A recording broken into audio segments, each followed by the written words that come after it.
Donc, nous reprenons nos travaux et nous recevons l'Association des éditeurs de langue anglaise du Québec. Bonjour, Monsieur Philpott. Je vais vous demander de vous présenter, de présenter également votre organisme. Vous avez un temps maximal de 10 minutes qui vous est alloué pour faire votre exposé. Par la suite, suivra un échange avec les membres de la Commission. Je vais vous souhaiter la bienvenue à l'Assemblée nationale et je vous cède la parole. Merci beaucoup.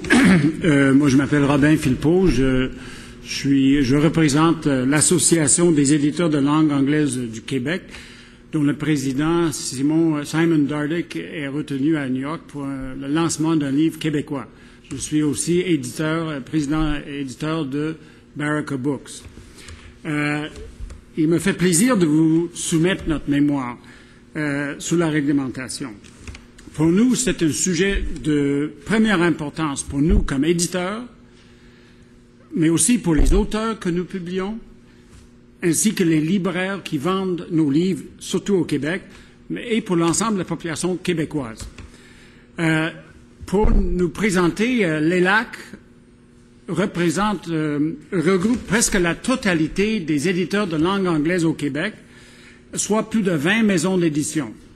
L'association compte une importante presse universitaire, McGill Queens, plusieurs éditeurs littéraires et commerciaux, des éditeurs de livres pour enfants, de bandes dessinées, de romans graphiques et de plusieurs autres. Oui, nos membres publient notamment des œuvres de plusieurs écrivains québécois, dont un nombre considérable de traductions de livres publiés d'abord en français par nos collègues de l'ANEL. Nos livres sont diffusés partout en Amérique du Nord et dans l'ensemble du monde anglophone. En plus du mémoire, je vous ai remis un exemplaire du numéro spécial de Publishers Weekly que nous avons publié conjointement avec l'ANEL l'an dernier, où on a voulu mettre de l'avant et expliquer, surtout aux Américains, mais aussi aux autres lecteurs de Publishers Weekly, le modèle québécois. Et ça a fait soucier pas mal. Et vous allez voir dans notre mémoire que nous souhaitons que le Québec continue à être à l'avant-garde dans l'industrie du livre en Amérique du Nord et que ça demeure une inspiration pour d'autres. Il y a environ 20 ans, les chaînes à grande surface comme Indigo se sont emparées pas mal du marché au Canada et aux États-Unis. Ils offraient une grande sélection de livres, une ambiance agréable où on pouvait s'asseoir et lire. Et ils offraient aussi d'importants rabais sur les nouveautés, surtout les livres à succès. À la fin des années 90, comme Stephen Wasserman l'écrivait dans The Nation, les chaînes étaient occupées à agrandir leur empire, ouvrant souvent des magasins tout près des librairies établies dans la communauté depuis longtemps. Ces chaînes pouvaient offrir à leurs clients d'énormes rabais par un stock important de produits, lesquels étaient possibles grâce à des ententes favorables avec les éditeurs, des ententes qui ne sont pas disponibles pour les libraires indépendants. Avant l'arrivée de ces chaînes, genre Indigo, Chapters au Canada, Borders aux États-Unis et d'Amazon, toutes les nouveautés représentaient une part importante du revenu, une façon pour des libraires indépendants de maintenir une viabilité. Depuis ce temps, c'est la catastrophe et des librairies ferment partout au Canada et aux États-Unis. Juste à titre d'exemple, le directeur de Publishers Weekly m'a raconté que dans l'espace de 10 à 15 ans, le nombre de libraires indépendants aux États-Unis a passé de 9 000 à 2 000. Ça, c'est l'an dernier. 9 000 à 2 000. Au Québec, avec la loi du livre, la loi 51, le gouvernement québécois a adapté une approche innovatrice en Amérique du Nord et qui a protégé et solidifié et les éditeurs et les libraires et qui a profité également aux écrivains. Un aspect important de cette loi-là qui nous avantage ici au Québec, comme éditeur anglais aussi, que nos amis de Toronto envient beaucoup, c'est le système d'agrément des libraires et des éditeurs. Et pour cette raison, le Québec a su résister davantage qu'ailleurs. Je vous donne un exemple. Au Canada, c'est le désert actuellement.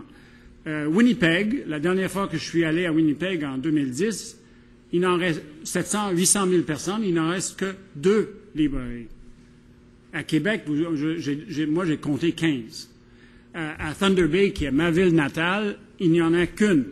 C'est une ville comparable à Chicoutimi où j'en ai compté 8. Alors, c'est ça qui arrive si on laisse aller le marché. On a cette situation-là où, dans une grande ville, on n'en trouve pas de librairie. On ne trouve pas des endroits comme ça, sauf un qui est Indigo. Les villes vont en avoir. Donc, les grands rabais, ça fait très mal aux libraires indépendants. Et c'est la survie des libraires indépendants au Québec, y compris les libraires de langue anglaise, est très, très importante pour la poursuite de la culture, pour la protection de la culture au Québec. Il y a eu, il n'y a pas longtemps, une institution qui a fermé les portes, c'est Nicholas Hoare, sur la rue Green, qui avait un service incroyable de présentation de livres. Bien, lui a fermé, il s'est rendu compte que ça ne pouvait plus marcher. La table interprofessionnelle du milieu du livre a proposé cette idée d'un prix unique qui serait appliqué aux nouveaux livres et qui limiterait les rabais durant les 9 premiers mois après la date de publication. C'est le type de réglementation qui existe dans la moitié des pays de l'OCDE et ces pays possèdent un bon réseau de libraires indépendants. Nous appuyons cette réglementation-là. Notre préoccupation, c'est comment on va l'appliquer parallèlement à la vente en ligne par des éléphants, si je peux dire, comme Amazon. C'est une question que nous vous invitons à aborder en toute étude, dans vos études de la réglementation des livres. Il est très important, j'ajouterais en tant qu'éditeur de langue anglaise, que des Québécois lisent des livres publiés au Québec et écrits par des Québécois. Il faut qu'on les trouve. Il faut que ces gens-là aient une façon de se faire connaître. Le marché, et j'en parlerai peut-être à la suite de vos questions, le marché anglais est beaucoup plus compliqué qu'on le pense. Et il est vaste, mais il est beaucoup plus difficile que le marché français au Québec, le marché de langue française. Toute politique culturelle doit, à notre sens, se pencher, doit aborder l'ensemble de la chaîne du livre. Et si on ne le fait pas, on a la situation qui est arrivée au Canada anglais, où les gros éditeurs se sont fait acheter et les petits éditeurs n'arrivent plus. Alors, qu'est-ce qu'ils font? Alors, si le Canada veut garder une culture indépendante, le Canada anglais veut garder cette culture indépendante, il va falloir qu'ils mettent plus d'argent. Alors, ceux qui se préoccupent des fonds publics investis pour la culture, ils vont en investir davantage si on ne s'occupe pas de la réglementation du prix, de sorte que les éditeurs, les libraires demeurent viables. Et je termine en citant un dénommé John Sargent, qui est PDG de Macmillan, qu'on ne peut pas accuser d'être un grand socialiste. Et dans le dernier livre hebdo, il a dit « La seule façon de redonner au livre sa place aux États-Unis, comme elle l'a en France ou en Allemagne, c'est d'introduire une forme de régulation de son prix. » Je pense que jusqu'ici, le Québec a été à l'avant-garde en termes de réglementation du marché. Et je vous dis, chaque fois que je parle à des collègues de Toronto, de Vancouver ou d'ailleurs, ils nous envient énormément du fait qu'on a une certaine réglementation. Et je pense qu'ils vont regarder très favorablement toute décision en ce sens prise par le Québec. Merci. Merci beaucoup, M. Philpot.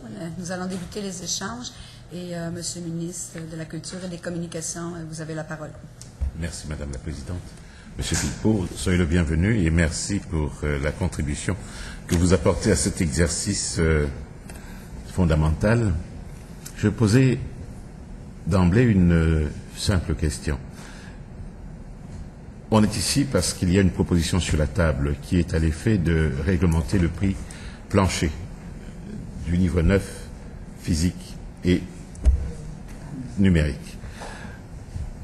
Selon vous, considérant qu'il y a, et plusieurs personnes qui vous ont précédé ici l'ont évoqué, il y a tout un autre bouquet de solutions à apporter à la situation de notre réseau de librairies indépendantes fragilisées. Selon vous, quelle part en pourcentage représenterait l'équation de la législation du prix unique dans l'équation? Quel pourcentage dans la perspective de la solution, bien entendu? À l'heure actuelle, je pense que ça serait un pourcentage très élevé là, sur le maintien de la disponibilité des livres, la capacité des éditeurs d'accueillir, surtout, mettons, un petit éditeur qui reçoit un excellent manuscrit, sa capacité de publier ce livre-là puis le mettre sur le marché, avoir ce prix unique ou mettons plus ou moins 10%, ça peut être la différence entre oui et non et la découverte de nouvelles écrivains ou la production d'un livre important en anglais. Maintenant, là, c'est devenu... Je vous donne un exemple. Ce qui arrive maintenant avec un quasi-monopole d'Amazon, puis il ne faut pas se leurrer, c'est énorme sur le nombre, surtout dans le marché anglais. Ils commencent maintenant, ils demandent des surremises. La moyenne pour les livres anglais, c'est 50% déjà, en partant là. Alors qu'ici, le distributeur, le libraire prend 40%. C'est une norme, mais en anglais, c'est 50%. Alors après ça, quand il arrive à un certain monopole, qui est le cas d'Amazon, ben, il commence à monter les prix. C'est ce qu'ils font actuellement. Alors, qu'est-ce que l'éditeur fait en réponse? Ben, il monte les prix. Alors, le consommateur n'est pas gagnant. L'éditeur, pour produire ce livre, il va monter les prix. Et il va refuser beaucoup de livres parce que, bon, ben, peut-être il ne rentrerait pas tout de suite dans ses dépenses. Alors, je pense que maintenant, c'est absolument, je dirais, comme pourcentage, je ne pourrais pas l'établir, mais je dirais que c'est crucial à l'heure actuelle. Merci. Merci, Monsieur le député de Saint-Hyacinthe. Merci, Madame la Présidente. Vous parlez tout à l'heure beaucoup du livre de baisse qu'il y a eu de vente de livres aux États-Unis, le nombre de libraires qui a diminué de 9 000 à 2 000.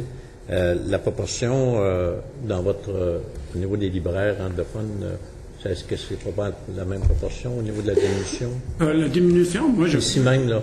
Bien, à ce que j'ai compris, il y a eu une perte, mais ce n'est pas une perte aussi catastrophique en raison des mesures dans la loi 51 qui font en sorte, entre autres, que les institutions doivent procurer le livre chez un libraire agréé. En Ontario, ils font des soumissions. Un libraire doit faire des soumissions. Alors, un petit libraire, il ne peut pas concurrencer Indigo. Alors, il n'arrive pas à fournir des livres aux institutions. Alors, au Québec, à cause des réglementations qui existent actuellement, on a gardé nos libraires. Mais maintenant, avec l'arrivée des grandes surfaces, je pense que c'est quasiment un coup de grâce qu'on fait à ces libraires indépendants. Un coup de grâce qui a déjà été asséné au Canada puis aux États-Unis. Ce qu'ont fait les éditeurs québécois de langue anglaise, c'est que nous, le marché canadien est extrêmement difficile. C'est un désert, tu n'arrives pas à vendre des livres. Alors nous, on vise le marché américain, non pas parce qu'il y a beaucoup de libraires, c'est parce qu'il est grand. Alors on peut en vendre, on peut couvrir nos dépenses. C'est le pari que plusieurs d'entre nous avons fait, c'est que nos livres doivent se vendre aux États-Unis et au Canada. Mais le marché canadien, c'est catastrophique, là. Mais justement, c'était ma question, la prochaine question, c'est la proportion qui est vendue à l'étranger dans votre volume de livres, parce qu'on dit qu'il y a à peu près 4500, 5000 nouveautés au Québec à chaque année. La proportion qui est traduite ou écrite en anglais dans ça, puis laquelle proportion qui est exportée à l'étranger? Bien, je peux parler de notre cas, de Baraka Books, on existe depuis 5 ans. Je dirais, maintenant, c'est les 2 tiers. Hein. Ouais, moitié, 2 tiers, parce qu'on n'arrivait pas. D'abord, on a un problème. Le livre canadien est centré à Toronto, puis nous, on est de Montréal. Donc, on a un problème de se faire voir, de se faire entendre, qu'ils sachent qu'on existe. Alors, souvent, plusieurs d'entre nous avons visé à percer le marché américain parallèlement, et parfois, ça nous aide sur le marché canadien. Mais pour le livre en français, comme je suis également auteur de livres en français, les ventes, les chiffres de vente d'un livre au Québec sont supérieurs de beaucoup à des éditeurs torontois et de Winnipeg et Vancouver. Quand je décris les chiffres de vente de certains de mes livres ou des livres de collègues ou d'autres auteurs, et je les compare à ce que ces éditeurs vendent au Canada, ils n'en reviennent pas. Alors le marché québécois du livre fonctionne relativement bien, mais on est à une situation charnière, selon moi, au Québec. Et les livres, les livres anglais, on profite de cette réglementation au Québec. Et nous aimerions qu'il y ait plus de libraires à Montréal et ailleurs qui vendent des livres en anglais aussi, mais il n'y en a presque pas. Hein? Il n'y en a presque plus. Il y en a certains qui ont pu continuer à exister. Je donne un exemple. Nous avons publié une traduction de l'histoire de Montréal de Paul-André Linteau.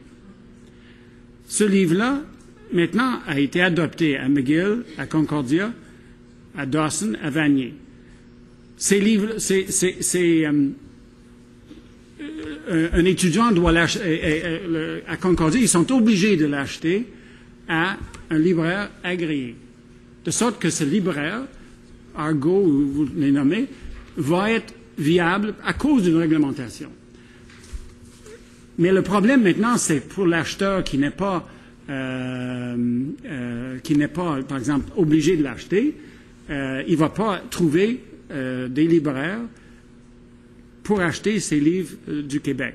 Et la plupart j'ai parlé à plusieurs de nos membres, combien de livres publiés d'auteurs québécois ils arrivent à placer chez Costco, le Walmart à côté. Il dit 0.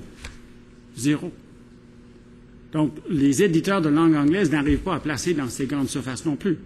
Et Amazon n'est pas une solution. Parce que, à moins de faire parler de ton livre,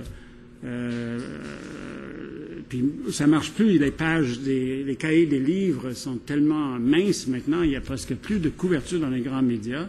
Donc, faire parler de son livre, c'est extrêmement difficile. Donc, le libraire va venir, aide à s'assurer qu'il y a une présence de ces livres-là,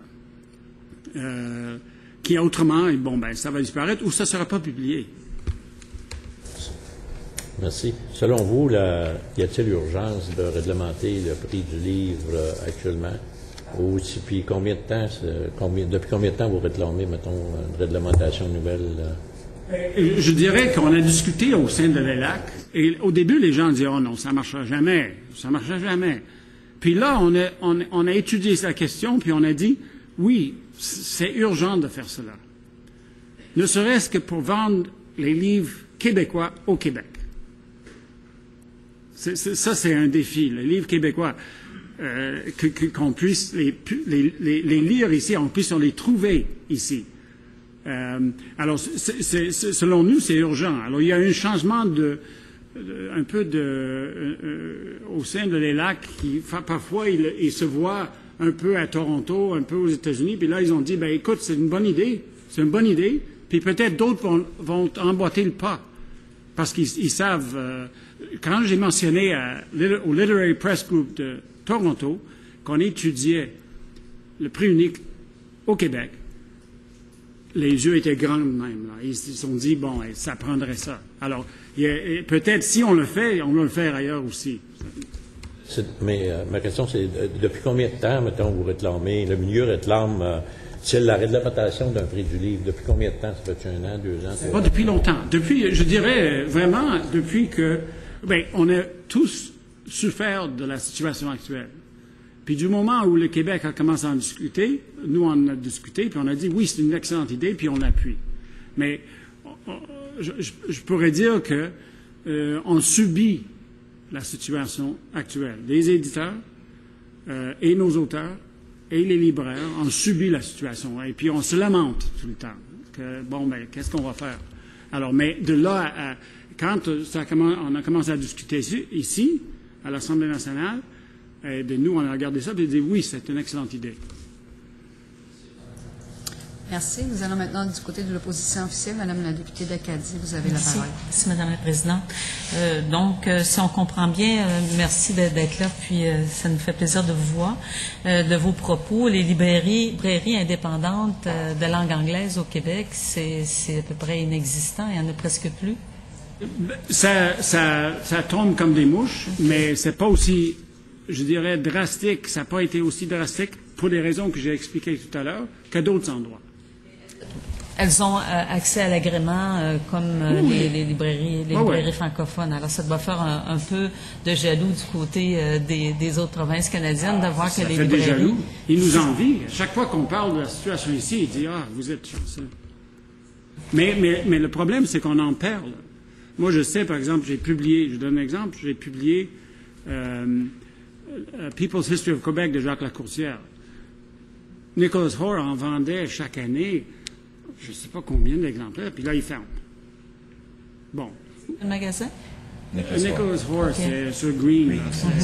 Mais c'est un endroit où il y avait vraiment un fonds.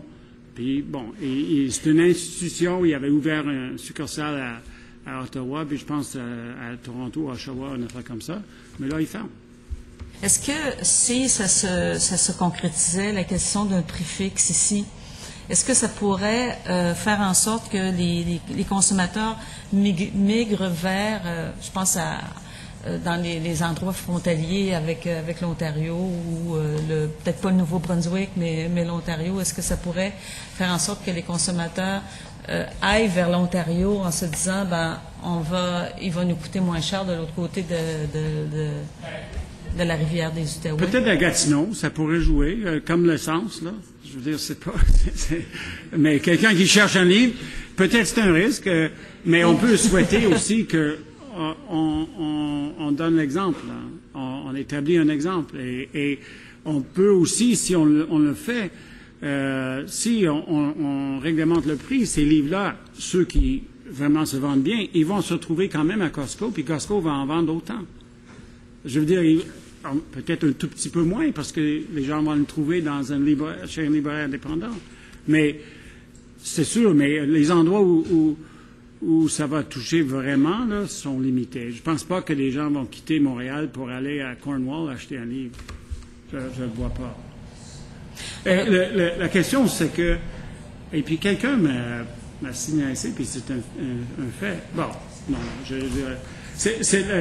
il y a un problème par rapport à Amazon. Et je sais qu'en Europe, pour avoir rencontré quelques éditeurs allemands et d'autres, c'est un combat avec Amazon, mais si on se bat avec Amazon, on n'est pas les seuls, parce que les distributeurs, les auteurs, les éditeurs, on combat tous ce monstre-là qui prend beaucoup trop de place et qui finit par faire mal à tous.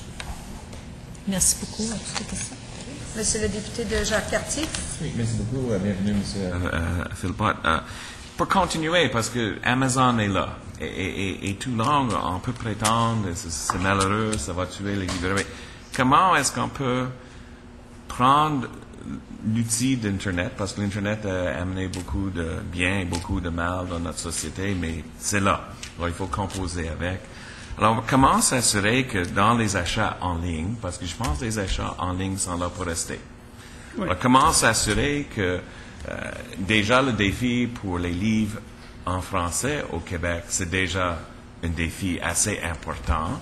On a encore un autre, la minorité anglophone, pour s'assurer que les quelques livres, à part de Louise Penny, qui semblerait trouver la recette magique pour vendre ses livres, mais à part de Louise Penny, c'est encore plus difficile pour les auteurs et les maisons d'édition qui vous représentent aujourd'hui. Alors, comment s'assurer qu'il peut en profiter de la réalité des ventes en ligne et qu'est-ce qu'on peut s'assurer qu'il y aura une place. Je comprends, il y a un certain engouement pour la réglementation du prix de livre, mais pas sûr que la réglementation du prix de livre pourrait sauver Nicholas Hoare. Je pense que les problèmes étaient plus profonds encore. Alors, comment profiter de l'existence des ventes en ligne plutôt que juste dire Amazon s'en vient et c'est terrible, alors il faut être en mode défensif et mode un petit peu protectionniste? Le danger, à mon sens, c'est un danger de monopole. C'est ça le problème. Et un monopole fait en sorte qu'il dicte à tous, l'éditeur, l'auteur, l'acheteur. Et déjà, les gens se sont plaints il n'y a pas longtemps du fait que maintenant, comme il n'y a pas de concurrence pour Amazon, ils montent les prix. Donc, l'avantage qu'on a eu depuis quelques années pendant qu'ils essaient d'éliminer la concurrence avec les gros rabais, ça va disparaître. Et ça va avoir un effet pervers qui est une augmentation du prix. Parce que l'éditeur, quand vous faites un livre de 20 $, puis il prend 50% en partant, et ensuite le distributeur, ben là, moi j'ai déjà fait l'expérience, le livre va coûter 25, 26 $. Et déjà, bon, il va peut-être faire un rabais, mais le danger, c'est pas pour Amazon, c'est d'empêcher le monopole. À mon sens, il faut trouver des manières, par la réglementation, d'empêcher le monopole. Et comme j'ai dit tout à l'heure,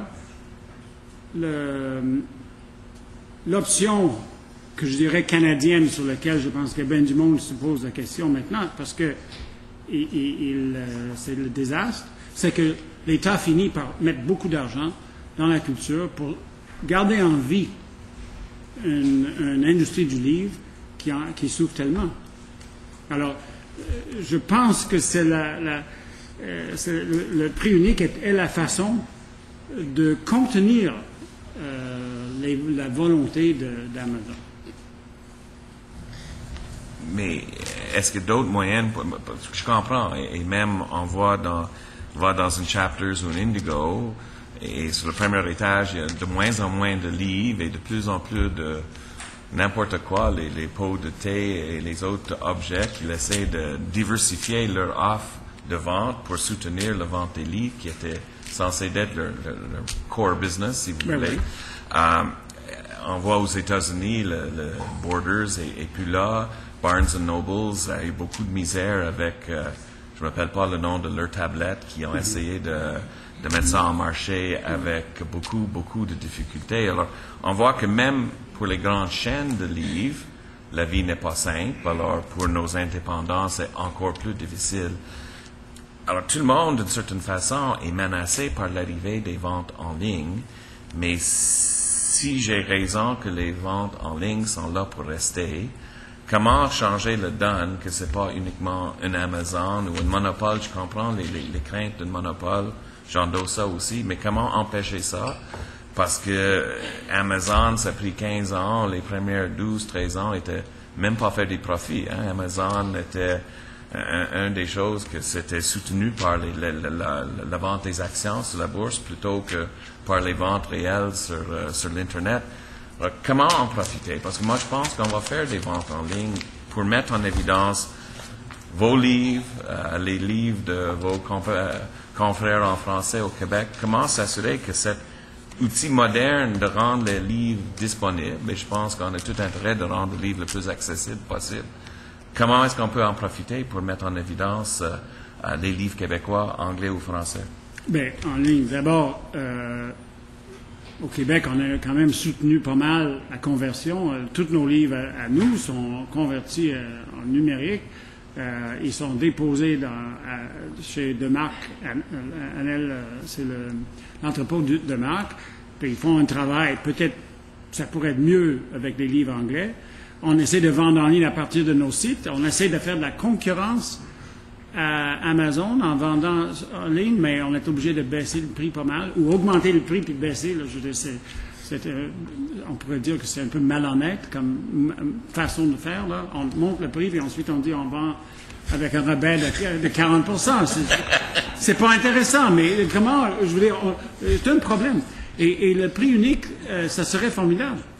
Parce que ça va régler des problèmes pour nous, les éditeurs, et on va pouvoir accueillir des auteurs que maintenant, il faut qu'on dise, mais non, là, c'est un livre important que vous faites, mais on n'est pas capable de rentrer dans nos coûts. L'autre chose, c'est qu'on va venir cogner aux portes pour plus de subventions, pour plus de crédits d'impôt. Je veux dire, c'est l'un ou l'autre, il me semble. Alors, la vente en ligne est très, très bien. Est très bien, mais si on a un prix unique pour la vente en ligne au Québec, on va régler beaucoup de problèmes. Là. Parce que le monde, peut-être ils vont les trouver en ligne chez Amazon, chez l'éditeur, chez Demarque, chez eBound ou ailleurs. Là, ils vont les... Merci. Merci. Nous allons maintenant du côté du deuxième groupe d'opposition. Madame la députée de Montarville, vous avez la parole. Merci beaucoup, Madame la Présidente. Merci beaucoup pour votre mémoire, pour votre présentation. Merci. Et j'aimerais revenir sur cet effet pervers, parce que ce que je comprends, puis je pense que vous êtes le premier à le dire, c'est que oui, vous êtes pour cette réglementation, parce que c'est comme s'il n'y avait pas d'autres moyens là, pour le moment. Là. Mm-hmm. Mais si on réglemente, l'effet pervers fera en sorte que les gens qui courent après les rabais vont se tourner et vont aller acheter en ligne, justement. Donc, ça va peut-être accélérer la problématique. Comment contrer ça, puisque si on fait disparaître les rabais dans les grandes surfaces, il n'est pas garanti que les gens iront en petite librairie, et là, on va accélérer les ventes de livres en ligne. On est vraiment pris là, dans la quadrature du cercle. C'est la question qu'on pose dans le dernier paragraphe de notre mémoire, oui. Et on n'a pas nécessairement des solutions. Mais je sais que, pour avoir parlé à des éditeurs français et allemands, les questions sont posées ailleurs aussi. Alors, nous, on n'a pas de solution facile pour ça. Est-ce que, je veux dire, donc, je ne peux pas répondre à cette question-là, mais il faut se poser la question. Est-ce que Amazon, il s'installe ou on commande le livre Amazon Canada ou Amazon.com? Mm-hmm. Est-ce qu'ils vont avoir ces rabais pour le même livre? Et bon, ben, avec les coûts d'expédition, bon, est-ce que ça va s'équivaloir au prix qu'on trouverait chez un libraire? Mais c'est une question qu'il faut poser. Mm-hmm. Nous, on n'a pas la solution. Et j'espère que vous allez le trouver, parce que mais je sais que nous ne sommes pas seuls à poser cette question-là. Parce que si, je continue avec votre hypothèse de travail qui est très logique, cet effet pervers, si on enlève les gros rabais, les gens iront chercher les gros rabais ailleurs, donc on fait mal à l'économie, notre économie quand même québécoise, puisque ce sont des ventes qui ne sont pas faites ici. Ouais. Dans cette optique, est-ce que on pourrait ne pas toucher aux gros rabais et trouver une autre solution? Je comprends que c'est multifactoriel. Ce n'est pas uniquement le gros rabais de la grande surface qui fait mal. C'est l'alternative que les gens trouveront. Ben, quand je ne peux répondre que l'expérience que j'ai eue à Winnipeg ou à Thunder Bay. Quand tu veux trouver un livre, tu n'en trouveras pas. Quand tu veux aller bouquiner, tu ne pourras pas faire ça. Mm-hmm. Donc tout cet aspect culturel n'existe presque plus. Mm-hmm. Tout ce qui existe avec des libraires, des gens qui conseillent, des gens avec qui on entretient des bonnes relations de communauté, dans des communautés, ça n'existe plus. Et à mon sens, c'est une énorme perte qui est arrivée assez lentement. Madame Saint-Pierre a posé la question à ceux qui ont présenté pourquoi les gens ne s'en émeuvent pas de la perte de rivière. C'est quelque chose qui se fait tranquillement, mais d'un coup, tu te rends compte que tu n'en as plus. C'est ça qui est arrivé à Winnipeg. Les gens disaient, bon, on avait 5, on avait 7, puis là, il reste qu'Indigo, puis un McNally Robbins. Donc, c'est une perte culturelle considérable et une perte dans le sens de communauté. Merci beaucoup, M. Philpott. Et,